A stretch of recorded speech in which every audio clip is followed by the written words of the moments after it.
everything you can produce, the Jamaicans overseas want it. We're not going to get rich by just bringing down the debt. We're going to get rich by exporting a lot more. So grow exports, create job opportunities, drive economic growth through exports to make Jamaica a richer and much more prosperous country.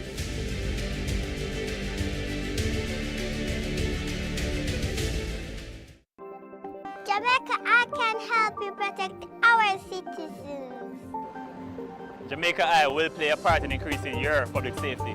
Jamaica Eye is part of an island-wide network of camera surveillance systems designed to increase the safety of you, our citizens. If you have a camera system outside your home or office facing a public space, log on to jamaicai.gov.jm today. Jamaica Eye, we're all connected. The Ministry of National Security, creating a safer and prosperous Jamaica. Hello, hello, hello, hello, one and all, short and tall, big and small. I'm so honored that you are choosing to spend time with Amina from Kingston, Jamaica. Spend time with Amina, Saturdays at 2 p.m. inside the Children's Corner, right here on PBCJ. Motorists, as Minister of Justice, I appeal to you, obey the road code, pay your ticket on time, and only go to court if the ticket is being contested. Close to 80% of matters coming to the parish courts are for traffic breaches. Let's work together to make our roads safe and ease the burden on our courts. Come July, your NHT home improvement loan will increase to $3.5 million for qualifying applicants. Your government is caring for you. Denise Williams here, inviting you to join us on Financially Focused, the ultimate destination for go-getters who are ready to take the step.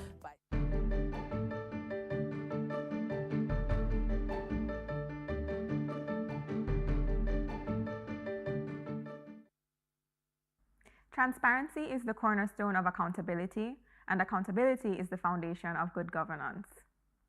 Good evening, everyone, and thank you for joining us. My name is Naomi Wrightson, and I am the Program Administrator at the Caribbean Policy Research Institute, or CAPRI. For those who may not be familiar, CAPRI is an independent think tank devoted to evidence-based research towards improved public policymaking in Jamaica and the Caribbean. Today's event will present the findings of the 2023 Open Budget Survey, OBS, for Jamaica. This report assesses the openness of the government's budget process, specifically examining how comprehensively the government provides public access to budget information, encourages public participation in the budget process, and allows for scrutiny of the budget's outcomes. We are grateful to International Budget Partnership, IBP, for their support, which made this research possible. After my remarks, we will hear from Alexandra Ciconello of the IBP, followed by the presentation of the report, Budget Scorecard 2024, by CAPRI researcher Morgan Phillips. After that, there will be a panel discussion moderated by Dr. Damian King, Executive Director of CAPRI. Our panelists will include Chevelle Cornwall, researcher on this report, and Jeanette Calder from the Jamaica Accountability Meter Portal, otherwise known as JAMP. Want to know how you can participate in the discussion? We'll be using Slido, which is the ultimate Q&A and polling platform for live and virtual meetings and events. It's easy to use and very interactive. First, you'll need to open a browser on your device and type in slido.com. You'll be asked to enter an event code. To keep it simple, our event code is CAPRI.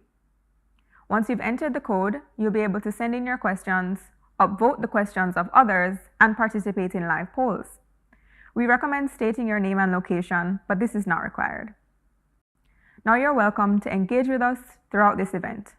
Thank you for your participation, and we look forward to your questions. With that, let me now introduce Alexander Ciconello from the International Budget Partnership to share his remarks.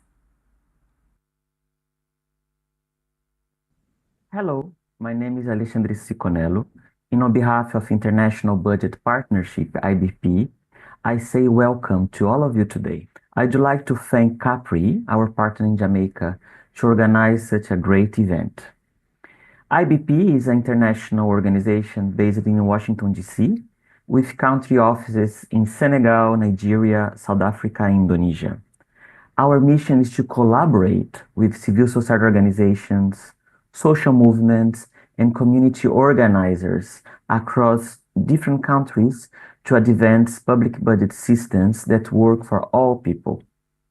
It is my pleasure to say a few words of introductions to this great event in Kingston around the results and recommendations of the OBS, the Open Budget Survey 2023.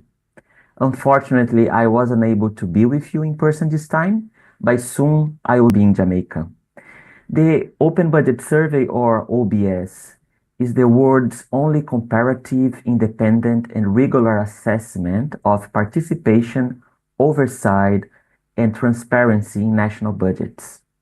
The Open Budget Survey research process embodies the spirit and values of our worldwide network of open budget champions. It is locally led and massive collective undertaken by local think tanks as CAPRI and other CSOs, peer reviewers, and government reviewers. The latest round is our biggest one.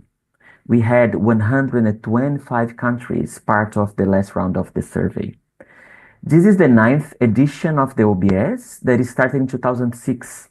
Jamaica has been included in the survey in 2018. I'd like to just say a few words about the global result of the OBS. And across the different pillars that OBS affects, that transparency, participation, and oversight, we find a mix of performance. The global average for transparency, public participation, and oversight are at similar levels that we've seen in past rounds. There has been slow but incremental improvements globally on transparency, though it is still far below what we would consider sufficient in terms of good practices around budget transparency. There is progress on public participation, though it is still the weakest area. Rurally, legislative oversight has steadily declined over the last two surveys round, falling 3 points from its pre-pandemic mark. We observed during the pandemic less oversight because of the urgent spending that the government was needed to conduct, and this pattern is still not returned to previous levels before pandemic. To spend money, governments need money, and they get it by raising tax or non-tax revenue or by borrowing money. And the budget is the vehicle through which those decisions are made. Our survey finds most countries fall short on providing critical information around debt and taxes. This global overview and results are just an introduction to the fruitful debate you are about to have now on the opportunities and challenges for advancing budget accountability in Jamaica. I wish you all a great discussion. I'll now hand over to our researcher, Morgan Phillips. Thank you, Naomi. My name is Morgan Phillips, and today I'll be presenting Budget Scorecard 2024, Transparency, Participation, and Oversight in the Government's Budget Process. The significance of the budget is more than the amount of funds available. It is the governance of this budget that influences the economy, public health, social services, and the livelihoods of citizens. Having an open budget is the key to upholding values of trust, accountability, and meaningful citizen engagement. This is especially important considering that the national budget is funded by taxpayer dollars and managed by elected representatives. As citizens, we have a right to be informed and participate in decision-making about the budget. So today we'll be looking at Budget Scorecard 2024, which is an assessment of the Government of Jamaica's performance according to the International Budget Partnership's Open Budget Survey. We'll be going through the 3 criteria of openness, transparency, participation, and oversight, along with recommendations for improving Jamaica's scores. The Open Budget Survey is the world's only independent and objective research instrument for this purpose. Its methodology consists of 142 scored and peer-reviewed questions that are comparable across 125 countries. Transparency measures how comprehensively and timely the government provides public access to budget information. Participation measures how well the government facilitates public engagement throughout the budget process. And oversight measures the effectiveness of independent, publicly accessible assessments of the government's adherence to proper expenditure procedures. Jamaica participated in the Open Budget Survey for the first time in 2019 and again in 2021. In our third installment of this assessment, we're covering the 2022-23 fiscal year and comparing it to the performance of past years, as well as to the 124 other countries who participated in the survey. So let's look at how Jamaica did in each of the three categories, starting with transparency. For transparency, there are 8 essential budget documents reviewed for availability, timeliness, and comprehensiveness. 7 of the 8 budget documents were available. The exception was the pre-budget statement, which was not and has never been published by the Jamaican government. 7 of the 8 budget documents were also published in a timely manner. However, only 2 of the 7 available documents received sufficient scores for their content. Those were the budget proposal and in-year report, which is the central government operations table. The citizens' budget, the mid-year review, which is the fiscal policy paper interim report, and the audit report had limited content. The enacted budget, which is the Appropriations Act, and the year-end report, which is the fiscal policy paper, had insufficient content.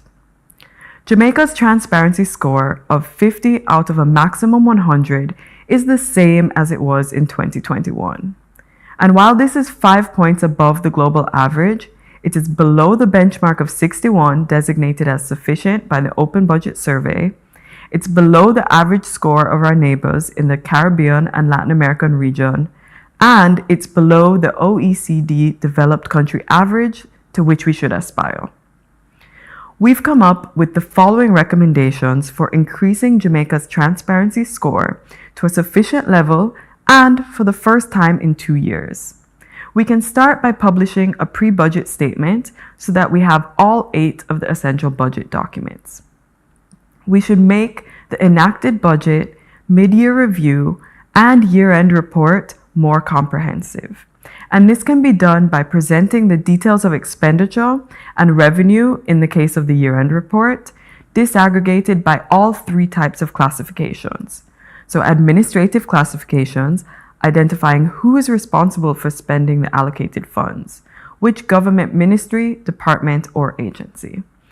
Economic classifications, specifying what the money is being spent on, such as salaries, goods, or services, and functional classifications, detailing the purpose of the spending, such as healthcare, education, or infrastructure. We recommend establishing a pre-publication consultation mechanism for the citizens' budget so that information can be produced according to the public's requests. Now, we'll move on to participation, which is related to transparency because the government has to provide the public with timely and accurate budget information to allow for meaningful participation. Participatory budgeting is valuable because it enhances government responsiveness, effectiveness, and equity of resource allocation. There are 4 stages of the budget process where the public may be invited to participate: formulation, approval, implementation, and auditing. With a score of 0, we can determine that citizens are excluded from participating in the formulation stage of the budget process.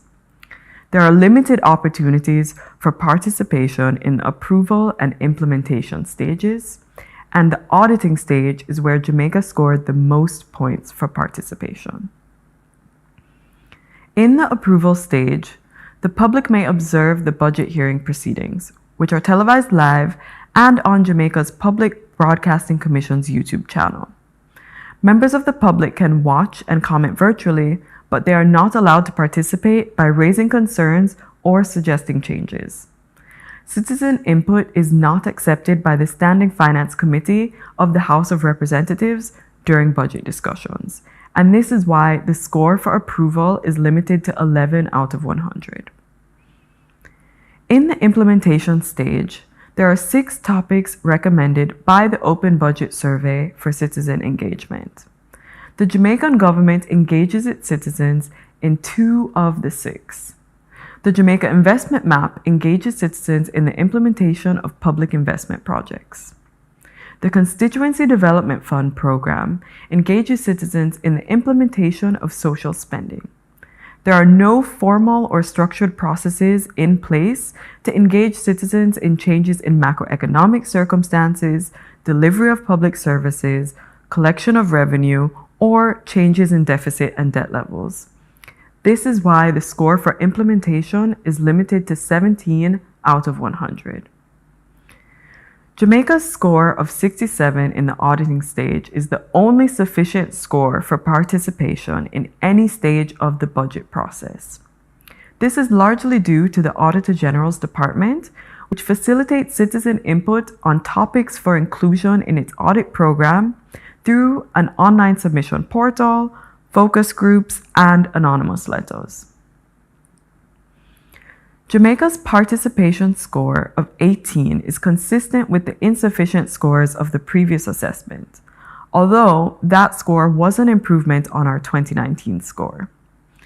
Jamaica's score is average when compared to those of our neighbors in the Caribbean and Latin American region, and actually 3 points above the global average, but remains below the developed countries' average. And so our recommendations for increasing participation are to facilitate participation in the formulation stage of the budget by setting up a submissions portal on the Ministry of Finance and Public Services website to collect feedback on a pre-budget statement and the overall budget process. Citizen input should inform the budget proposal, and this could be facilitated by changing the current process where the budget proposal is created, debated, and revised by the legislature before enactment to a more participatory approach, which allows for citizen input to inform the debate about how the proposal should be formed, and allowing citizens to not just observe, but also provide feedback to the Standing Finance Committee of Parliament during discussions before the budget is enacted. We recommend expanding the Jamaica Investment Map beyond capital expenditures to enable citizens to track operational costs and debt repayments. And we also recommend summarizing how citizen feedback is used in the auditing process by outlining how the issues raised by the public were addressed and the outcomes of any subsequent interventions. The final category of openness is oversight. Jamaica's budget oversight score is calculated by combining the weighted contributions of its audit and legislative oversight scores. There are 2 operational oversight institutions.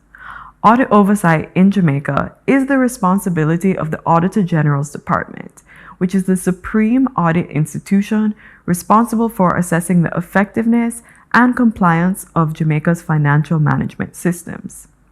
Legislative oversight in Jamaica is the responsibility of the Public Administration and Appropriations Committee, a parliamentary body composed of government and opposition representatives. The audit oversight score is 56, which is the same as the last assessment score, below a sufficient score, below the global average, below the Latin American and Caribbean regional average, and below the developed countries' average. The legislative oversight score is 53, which represents a 3-point increase from the last assessment. And this is comparable to the Latin American and Caribbean regional average and above the global average. but this still falls in the insufficient category and is below the developed countries' average. Based on the assessments of both audit and legislative oversight, Jamaica's aggregated budget oversight score is 54. This is equal to the global average, but has only improved 2 points since 2019. This is below the average of our neighbors in the Caribbean and Latin American region and far below the developed countries' average. There is potential for Jamaica's oversight framework to improve, since the Independent Fiscal Commission was established by the government in 2023 as an independent public fiscal oversight authority to monitor Jamaica's compliance with fiscal rules. Once operationalized, the Independent Fiscal Commission, in addition to the Auditor General's Department and the Public Administration and Appropriations Committee, can offer strengthened budgetary oversight. Our recommendations for further strengthening oversight are to make the audit report more comprehensive by advising the public on the actions required to address the Auditor General's Department's recommendations and the progress made by the government since the previous recommendations were issued for ongoing monitoring and evaluation. The Public Administration and Appropriations Committee needs to meet its benchmark requirements by reporting on the in-year reports of the central government operations tables at least 3 times during the budget year. We recommend promoting the Jamaica Investment Map through social media and other communications campaigns to encourage active engagement that will strengthen public oversight. Based on an average of its scores across the 3 categories of openness, Jamaica earned an overall insufficient score of 41. This ranks Jamaica 55th out of the 125 countries assessed in the 2023 Open Budget Survey. This is above the majority of countries, but considering that our transparency and participation scores have stagnated since the last assessment in 2021, and our oversight score has only seen a 2-point improvement since 2019, the government should step up their efforts towards openness. Budgets are an annual opportunity to reinvigorate the social contract and public trust. Now that we have this data on our current performance, we can advocate for the government to do better with the next budget and maximize this opportunity to demonstrate accountability. The Caribbean Policy Research Institute, CAPRI, is a public policy think tank. And that means that we are a research organization that we examine what are the issues that are facing the country, economic issues, social issues, environmental issues, governance issues, and we look at what are the causes of the problems, and we suggest solutions. In this instance, we're looking at the budget process. This is CAPRI's 3rd installment of this analysis of the budget process, and we're going to have a discussion about it. To have that discussion, I have with us on the panel Chevelle Cornwall, who is one of the lead researchers on this exercise and a researcher at CAPRI along with being our document specialist. And I also have Jeanette Calder, who is the executive director of the Jamaica Accountability Meter Portal, JAMP. Before we get to the discussion, I would like you to log into slido.com, and on Slido, that is your opportunity to participate in the Q&A.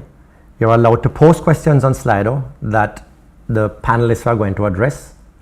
And you're also, even if you don't have a question of your own, you can see the questions that are posted by other persons, and you can upvote the question that you think is most important, and that will bring it to our attention. Also, we have posted 2 poll questions on Slido that we'd like to get your opinion on. So please go on to slido.com, put in the event code CAPRI, and answer the poll questions, and we'll post the results later on in the discussion. Chevelle, there's a lot of discussion about the budget. When the budget is is presented round about the end of the previous financial year and the start of the next financial year. This is March, April. And that's when everybody, including CAPRI, has something to say about the budget. We are not participating here in this budget scorecard exercise around that time. So just tell me, what is the difference between that analysis that takes place when the budget is promulgated and what we are doing now? What is the essential difference and why are we doing it now? So at that time, Damien, we're kind of breaking down the numbers, the figures that are involved in the budget, right? But at this time, we're looking at the process. And there are 4 stages in this process, which is the budget process. We have formulation, approval, implementation, and audit. So that is what we're dealing with this round. Zooming into the budget process and to see whether Jamaica has and their score in terms of the open budget survey as it relates to the process, and if their fiscal management has improved. Excellent. So what I'm understanding is that even though CAPRI very often talks about actual policies and actual decisions, this is an instance where we're looking at basically how things work. You might want to say the institutional framework. Yes. Because a lot of a country's outcomes really depends upon the quality of its institutional framework and not really the actual policy decisions. Yes. So you've broken it down into 3 areas: transparency, participation, and oversight. There is a temptation, I know, for people to pay attention to how much of the allocation goes to the Ministry of Education, how much goes to security. And we are here talking about what seems to be more esoteric, certainly more abstract questions. So starting with you again, Chevelle, tell me, why is it transparency is important? Transparency is important because the government are stewards of the people's money, taxpayer dollars. And so they must be able to say, this is what we have done, show what they have done with the taxpayers' money. And transparency in the case of the open budget survey has three areas, and that is availability, comprehensiveness, and timeliness. And timeliness, Damien, the documents, the budget documents must be produced and must be available to the public within a certain time frame so that the public can have information enough to have a public debate about what they're seeing in terms of the budget documents. That's timeliness. Then we have another one of them is, so we have timeliness and we have comprehensiveness. So whatever is produced or given to the public to scrutinize must be full, it must be compact. Nothing should be left off. And it must also be available, free, without, and online, according to the OBS procedures. As you say, it's the people's money. So they have a right to be able to see transparently how it is used. So there's a reason, Janet, why I'm coming to you to explain the importance of the abstract concepts of participation and oversight. Lovely. I like the first question and I like the second one because 5 years ago, Damien, I would have said yes, completely abstract and esoteric. But it might be sad, but if you wake me in the middle of the night and said to me, Jeanette, what is the thing that has the greatest impact on the quality of your life? 5 years ago, I would never have said the budget. Who would? But the truth of it is, all of us sitting on the stage, the camera team that's here, the security guard I passed out there, everybody standing up outside at the major transport hub in Halfway Tree, their lives are directly impacted by the budget of Jamaica. And I would even venture to say, because we think the process is abstract and esoteric, I think we have fallen short in terms of how much more value Jamaica could get out of this budget process. What do I mean by that, Dee? If you'd asked me what was the budget process and if you want to get involved in it, I would have thought only of that segment that Chevelle spoke of, which is when we see them debating in the House. You said budget, that's what I think of. But Chevelle covered it. There are 4 stages to this budget process. It's the formulation and planning, when the ministry begins to think about what does Jamaica need for the next 12 years. Then there's the debate and approval process. Then the 3rd is the getting the money in and spending. And then the 4th is the monitoring and oversight. Now, my view is citizens should be involved in all 4, and none of them are abstract. At this point in time, our engagement, I would say, is limited to 2. When we think about the budget, we think about we're going to pay the taxes because it's we, the government, getting the money from. I think a lot about citizen engagement at the last stage, which is monitoring and oversight. The money is mine, Chevelle said, and therefore I am concerned about not just the Auditor General looking, but citizens should also be able to have access to determine whether or not they're getting value for money. So I don't think of the process at all as esoteric, and it doesn't matter where in Jamaica you live, what school you go to, whether you are a one-employee organization or at the top of your game at Grace. The quality of our lives are impacted directly, Damien, by the quality of goods and services that we receive. And whether or not I'm driving an SUV or a 20-year-old car, if the street lighting is poor and I drop in a pothole on the way home, my axle broke, you know the quality of my day just shifted. So the point I'm really making is every day that I get up, when I think about the services that I have to utilize, whether at home, at play, or in the office, it ties right back into the budget. Any dream that I have, if I'm going to achieve it, it ties back into public services. So it's not abstract, it's not esoteric. It's easy for us to discuss the Auditor General in terms of its oversight. It's the government's auditor, making sure we get value for money, making sure that the laws about spending public money are honored. We sometimes think of the Auditor General as a scandal generator, but it's really there to make sure that the government is working efficiently. The Auditor General should really be a permanent secretary's best friend, really telling them how to do it best. However, I do want to tie together the 2 things you've mentioned there, the oversight and the public participation. Because JAM, for example, is demonstrating how citizens can get involved in oversight. A simple thing is, you get Auditor General's reports that says something has gone awry, pick it up, just read the summary, if you don't want to read the whole thing. And then what we do is tie it together with something that any citizen can do, Damien. We pick up a legislation called the Access to Information legislation, 22 years old, but every time I tell citizens of the power that this legislation have, their mouth falls open. What does it do for the citizen?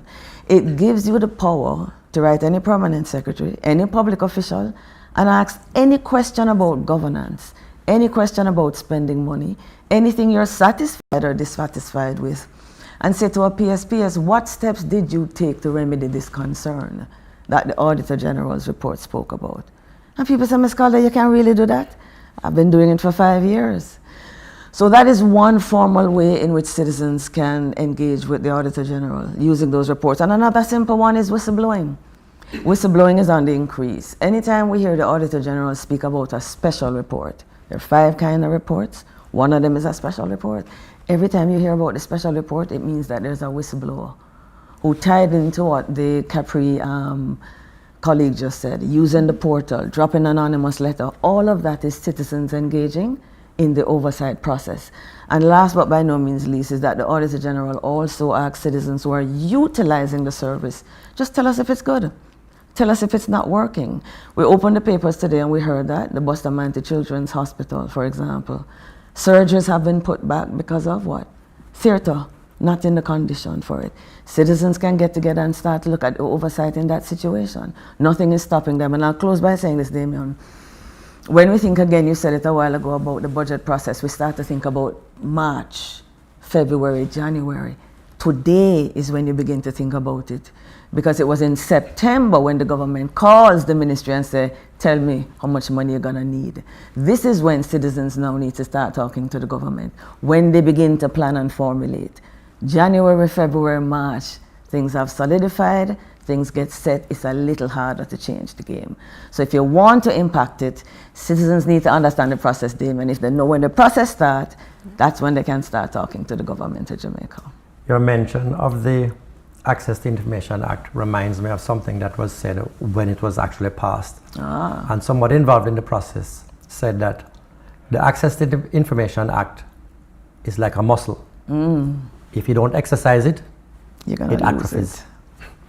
So it benefits from people actually, applying for it and using it and using the courts. But I want to push you on the participation thing a bit. Sure.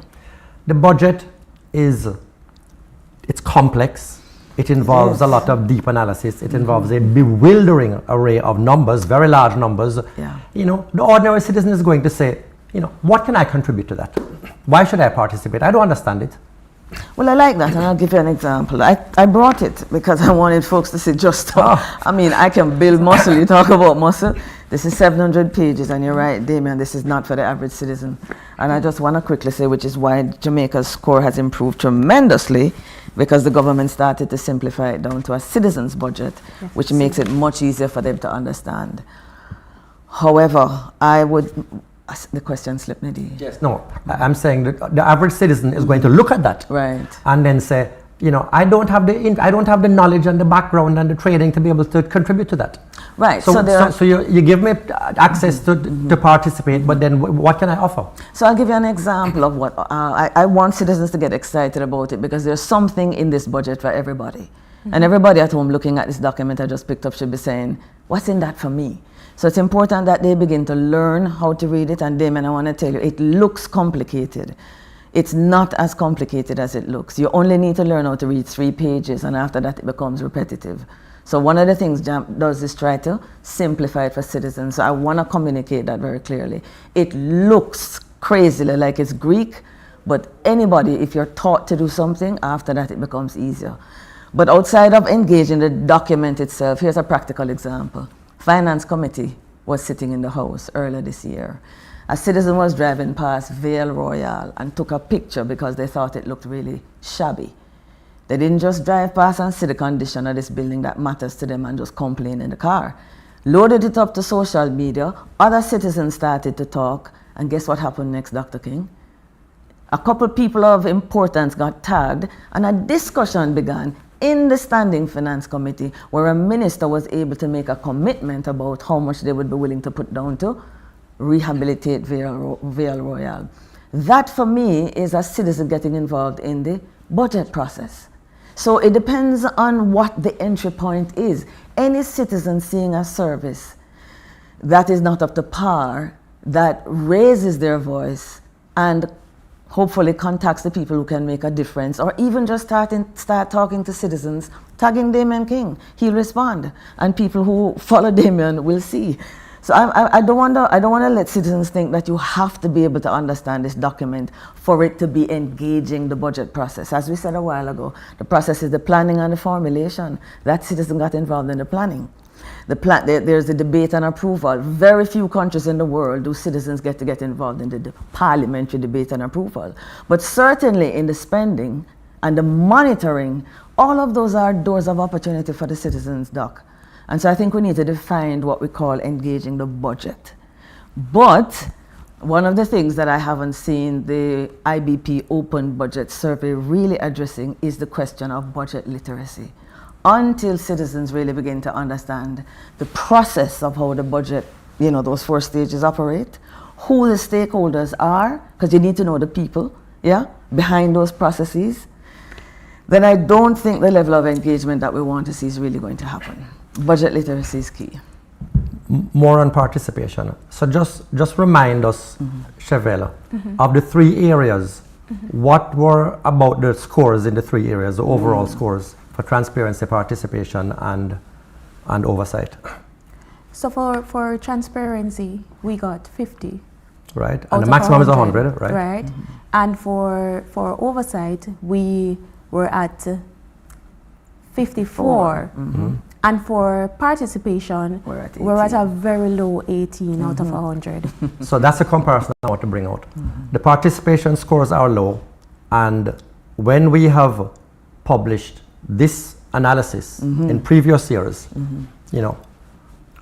ourselves, CAPRI, and other commentators have challenged the Minister of Finance on that participation thing. And the Minister does not agree that Jamaica should rank poorly on participation.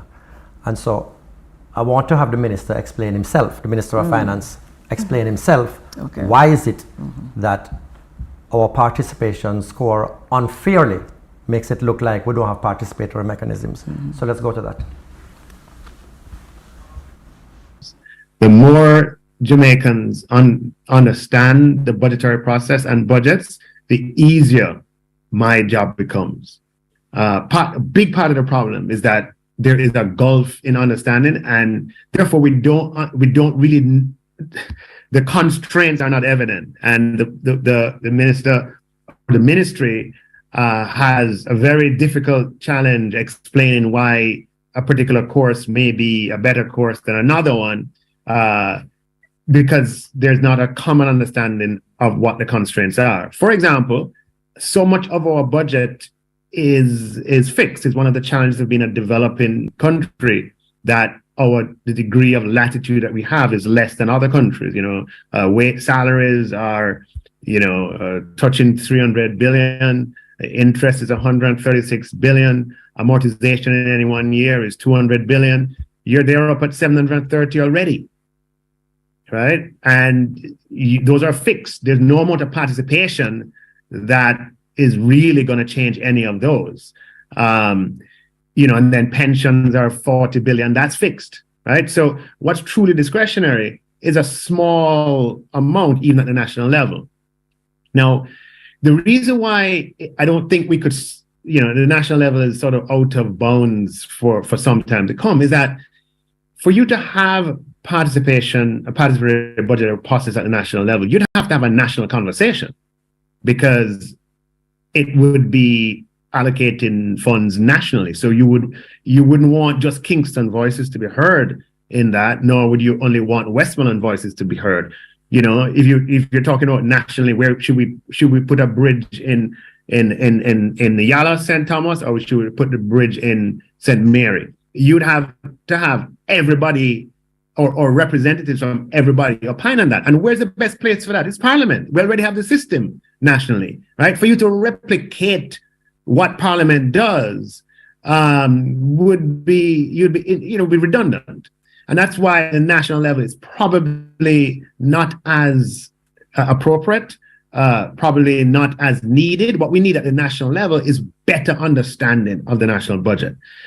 At the local level, the opportunity exists, because you can actually convene people in Clarendon to talk about whether or not,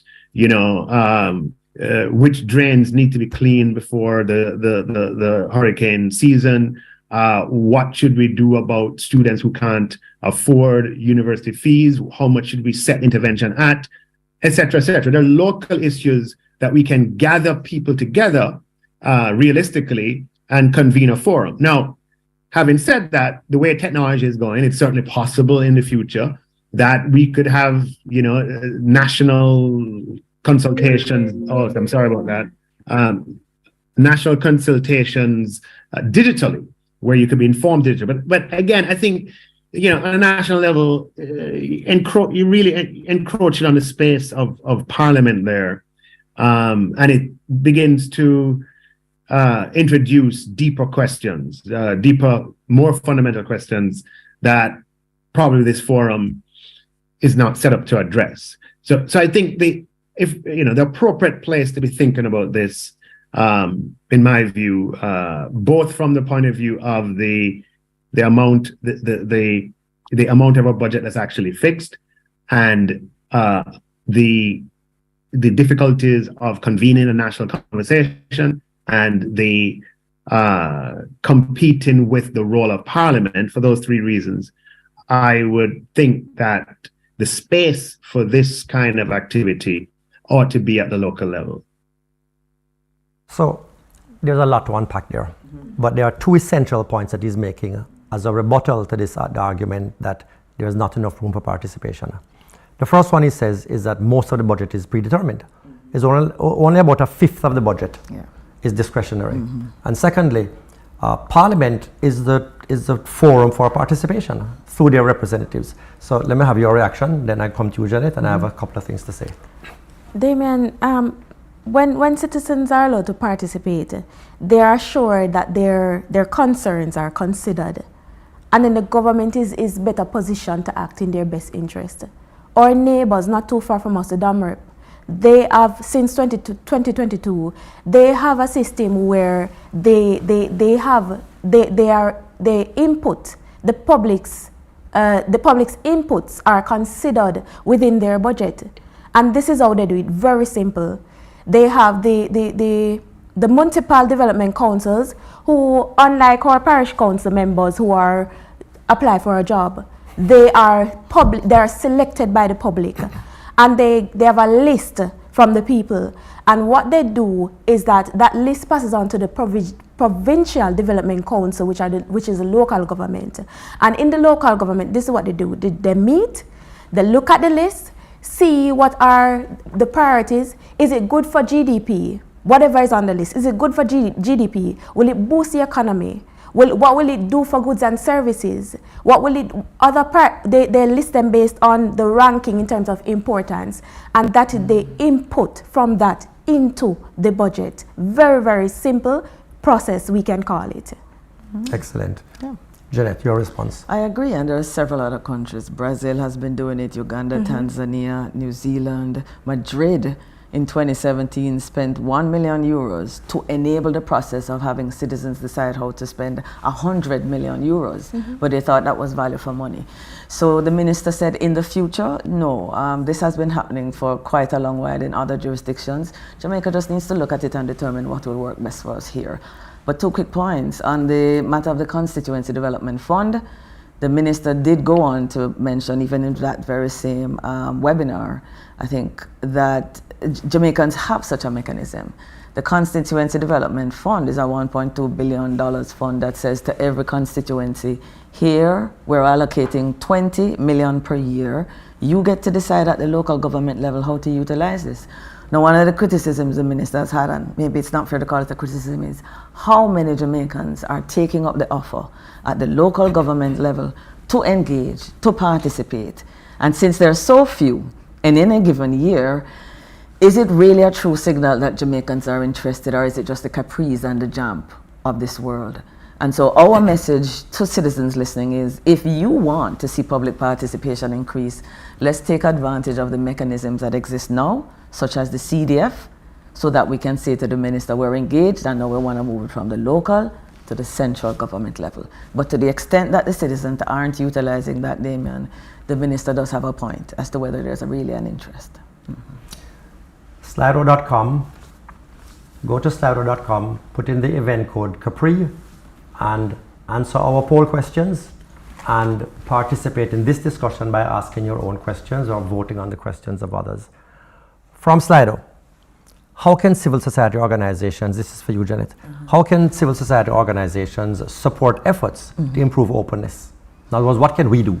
Right. Well, one of the things JAMP has done is to convert this huge budget of 700 pages on a simple digital tool that we call the National Budget Tool. That's on JAMP's website. I have to commend the ministry. Not only were we could always design and develop this tool, but the information had to be made accessible, right? Remember, we're talking about transparency by the Ministry of Finance. Now, what was amazing is that for the first time, the ministry has provided, certainly citizens, a level of detail, so much so, Damien, that you could go to our website and put in the word envelope, and it will tell you how much is being spent on envelopes. You could put in armored courier services, put in airplane tickets. So this is the first time that citizens can have that level of access to the details, and therefore have a kind of conversation now with the government that you couldn't have before. So we're commending the Ministry of Finance while saying that that tool exists out of a citizens-based initiative. So that's one way in which civil society has done it. Another way is what I said before is budget literacy. Damien, it's really good to be here with you, because one of the things that really impacted me is when you had that halfway tree breakdown of the budget, and that was pre-JAMP days, but it left a lot of residue on me for the first time I was understanding things, and that left so much residue on a citizen that I moved it to another level.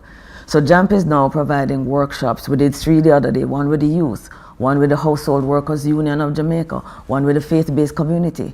And I have on record a lady who's a helper saying, boy, them can't come talk to me again after this, you know. I was like, right, but what was she saying? She was saying, Miss Calder, how come nobody never taught us this before? So in short, our responsibility is to provide the tools that we can simplify and demystify it, but explain in simple language to citizens in a way that it becomes relevant to their lives today, why this is so important and how they can get involved. That's our job. Let me move on to that missing document. You said that Yes. transparency has to do with these eight documents being Yes. available, freely available and Yes. accessible. And there is one that the Not Jamaican produced. government does not provide. So tell us again, what does that document cover, and why is it so important that the government make it publicly available? So the pre-budget statement is that document, Damien. And the pre-budget statement should cover macroeconomic forecasts and the economic outlook for the country for the budget year to come, as well as 3 additional years. And the pre-budget statement should be available at least a month. This is the OBS standard, at least 1 month before the executive budget proposal, so that it can inform citizens. They have that information now that they can debate, have a public debate on matters before the final publication of the budget. You know, what occurs to me as you mentioned that is that seen as governments have had to make a forecast for economic growth every single year before they do the budget, because the revenue depends upon what they expect the economy to do. Yes. And certainly everyone that I'm aware of, the government has overestimated economic growth in every single, not this government, you know, from as far back as I can remember. So if they made their assumptions explicit and published it in that document, the public would have a chance to say from long before the budget is formulated, that's not realistic. Yes. So if you're going to bring a budget based on that assumption that I think is not realistic, how credible is the budget? Yes. Slido.com, we have 2 poll questions. Please put in the event code CAPRI and answer our poll questions. We're going to come to the results shortly. The minister mentioned, Chevelle, that Parliament is the mechanism of participation. You know, citizens can participate through their representatives, and that debate takes place in Parliament. What is your reaction to that? Definitely not. And well, that's pretty clear. and persons need to have, it's not a formal mechanism, Damien. And that is what is scored in the open budget survey. There is no way to be assured that if I tell my MP something, that will be a part of the budget. There's nothing tangible, no document, nothing to say, okay, this is how it is inputted. And there's actually a question for that in the open budget survey. Is there a document that states how the government has taken these concerns of the citizen and inputted on the public participation? No formal mechanism, and it's not a formal way.